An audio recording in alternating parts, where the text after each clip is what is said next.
నిజంగా చేదు వార్త. వచ్చే నెల అంటే ఏప్రిల్ 1వ తేదీ నుంచి రాష్ట్ర వ్యాప్తంగా చికెన్ షాపులు మూతపడనున్నాయి. చికెన్ షాపుల యజమానుల సంఘం ఈ మేరకు బంద్కు పిలుపునిచ్చింది. పౌల్ట్రీ కంపెనీల ఏకపక్ష నిర్ణయాలకు నిరసనగా ఈ సంచలన నిర్ణయం తీసుకున్నారు. ఇప్పటికే హైదరాబాద్ లోని ప్రధాన కూడళ్లలో చికెన్ షాపుల ముందు బంద్కు సంబంధించిన పోస్టర్లు వెలిశాయి. కస్టమర్లు ఇబ్బంది పడకూడదనే ఉద్దేశంతో వ్యాపారులు ముందస్తుగానే ఈ విషయాన్ని ప్రకటిస్తున్నారు. దీనివల్ల ఆదివారం నాటి విందులకు కూడా బ్రేక్ పడే అవకాశం కల్పిస్తోంది.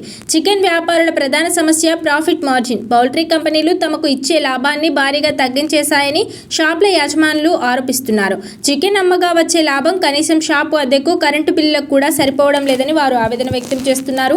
కంపెనీలు తమ ఇష్టానుసారంగా రేట్లు నిర్ణయిస్తూ చిల్లర వ్యాపారులను నష్టాల్లోకి నెడుతున్నాయని మండిపడుతున్నారు. తమ డిమాండ్లు నెరవేరే వరకు, అంటే పౌల్ట్రీ కంపెనీలు దిగువచ్చి మార్జిన్ పెంచే వరకు ఈ బంద్ కొనసాగిస్తామని వారు తెగేసి చెబుతున్నారు. సాధారణంగా వేసవి కాలం వచ్చిందంటే చికెన్ ధరలు ఆకాశాన్ని తాకుతాయి. ఎండల తీవ్రతకు కోళ్లు మృత్యువాత పడడంతో సరఫరా తగ్గి ధరలు పెరుగుతుంటాయి. ఈ ఏడాది కూడా చికెన్ ధరలు రికార్డు స్థాయికి చేరుకున్నాయి. గత కొన్ని రోజులుగా కిలో చికెన్ ధర ఏకంగా 400 రూపాయల మార్కును తాకింది. అయితే తాజాగా ధరల్లో స్వల్ప తగ్గుదల కనిపిస్తోంది.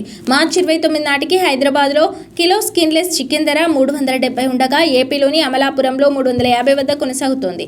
ఈ ధరల ఒడిదుడుకుల మధ్య ఇప్పుడు బంద్ పిలుపు రావడంతో వినియోగదారులు ఆందోళన చెందుతున్నారు.